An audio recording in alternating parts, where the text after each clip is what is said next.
I am Rebecca from ChemKnits, and welcome to the recap of the September 2023 ChemKnits Dye-Along live stream. Last month, I wanted to dye some yarn inspired by apples. In particular, this apple that I saw and likely picked during our annual Rosh Hashanah apple picking family day. Before I go and talk about the dyeing projects and really dive into the yarn that I created during the live stream, I want to tell you that you can pre-order the 2023 ChemKnits Hanukkah yarn samplers. For all of the 8 nights of Hanukkah, there will be a new yarn dyeing video and a mini skein of yarn, at least one mini skein of yarn for you to unwrap, labeled with the night of Hanukkah and the date that you can open it, so that way you can see how the yarn turns out from a lot of different types of dyeing techniques, and you can swatch and see how different types of colorways might knit up. And there's also fun extras in these sets, and you can get the sampler in either fingering or DK weight. You can find more details in the ChemKnits Creations Etsy shop. For the apple colorway, I had an idea, and it didn't work. I wanted to create a blend of colors that I thought would break to give us the not super bright, a little bit more muted soft reds, and then leaning to sort of light yellowish green kind of color. I knew Radioactive from Dharma, which is a neon green.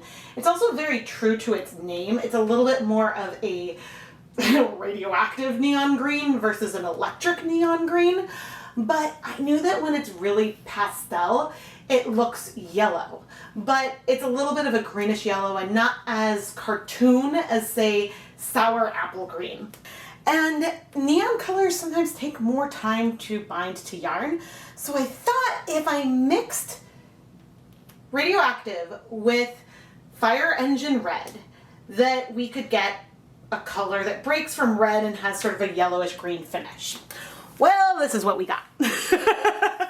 I did use a new batch of Fire Engine Red that didn't clump and was very happy with the results, but we got a beautiful, more muted red to a pink finish. And what this does is tell me that the reds and the greens are striking to the yarn at similar rates. Color breaking is when you would see a separation of different colors, and we definitely do have some breaking here. You can tell there's a little bit more yellow in this red here, and we have this pink at the finish, but I think the greens are just striking faster than what I was going for. And so color breaking is when you get a separation of colors because they bind to the yarn at different rates. And so my predictions were wrong, so this didn't work the way I intended. But I wasn't going to give up on this dip-dyed feeling. I don't know, I guess I was thinking candy apples when I was thinking dip dyeing. At one point I think I had notes with the proportions and I didn't keep them. Or at least I kept them and I don't know where I put them.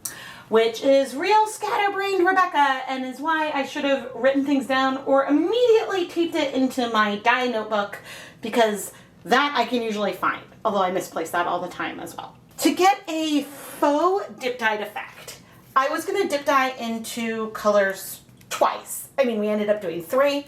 I'll get there in a minute. But holding on to one end, I dip dyed the yarn into the Radioactive. So we had more of the green because those blues were striking first, and it sort of blended to a little bit of this greenish yellow, which is bright, but way more yellow than, say, sour apple, but also more green than fluorescent lemon or brilliant yellow. Then I dip dyed it into the Fire Engine Red, and I used a little bit, and I dip dyed until I think that I removed the end. I don't think I used all the color. I think I brought in a yarn mop to help soak up some of that color. But the color that I got at the bottom wasn't quite red enough. Like, I liked the red I got from mixing the chartreuse and the Fire Engine Red on our first example, but here it was a little too orange. And so I added more red and I dip dyed again until I was more satisfied with the color, and then I went and I steam set this. And so the result is something that I could have still added more red, I suppose. It's still a little bit orange, but we have like more of one color that gets lighter and lighter, but both of the colors get lighter and lighter because we layered it. And so this could have happened with actual color breaking, but it didn't because we sort of manufactured this. And so I hope that that explanation is making sense, and that in the side-by-side of after the second dip dye and after the third dip dye, you can see how that end did get more red. There are two types of colorways that I call yarn mops.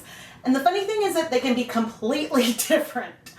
One of them is a skein of yarn that I use to white dye powder off of my gloves. I do this when speckling or doing any other kind of dry powder application. And you get something variegated with colors flowing in into each other, sometimes speckles, and they can be very wild, but they're usually gorgeous.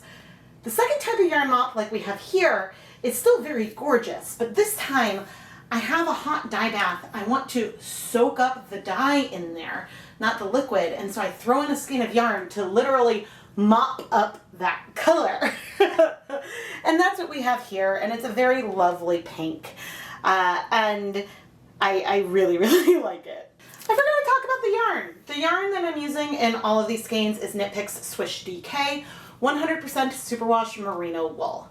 And if you want to learn more about it, I do have affiliate links down in the video description. And affiliate links mean that the company knows that the link came from me, and so therefore I might earn a commission based on if you purchase something with the company after getting there through my link. But anyway, this is just Fire Engine Red. It is a beautiful Crayola cartoon apple red.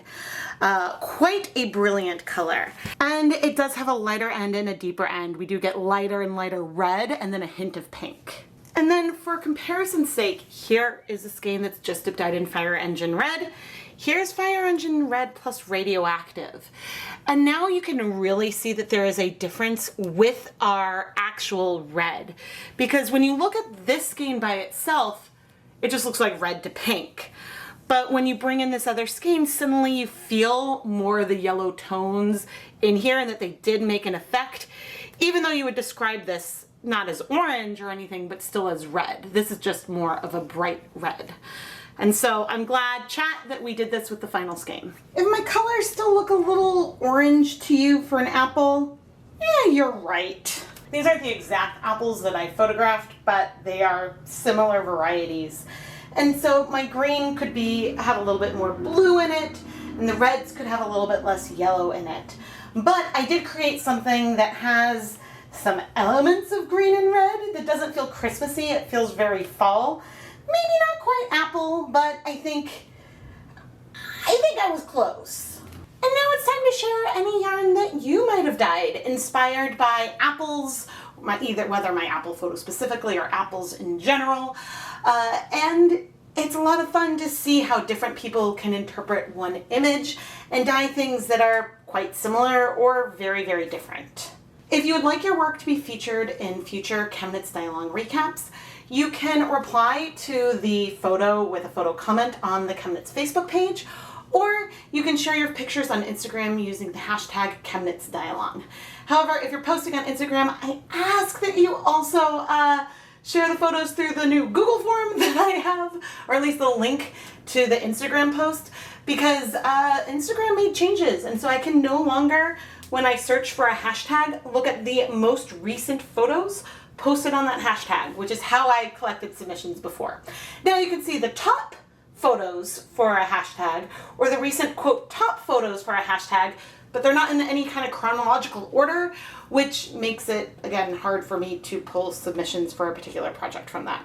And so that's a bummer. And rather than creating a new hashtag for each month, we have this new Google form. And so hopefully that is easy enough for you to use. I am Rebecca from ChemKnits, and I really hope that you enjoy my yarn dyeing live streams. I do try to mix up both the types of inspiration photos and the types of techniques that those photos inspire, because I don't know, it's fun to show the real-time process when it comes to dyeing yarn. There's a lot of downtime sometimes, and sometimes I can mix things up so that way I always have something going on the stove.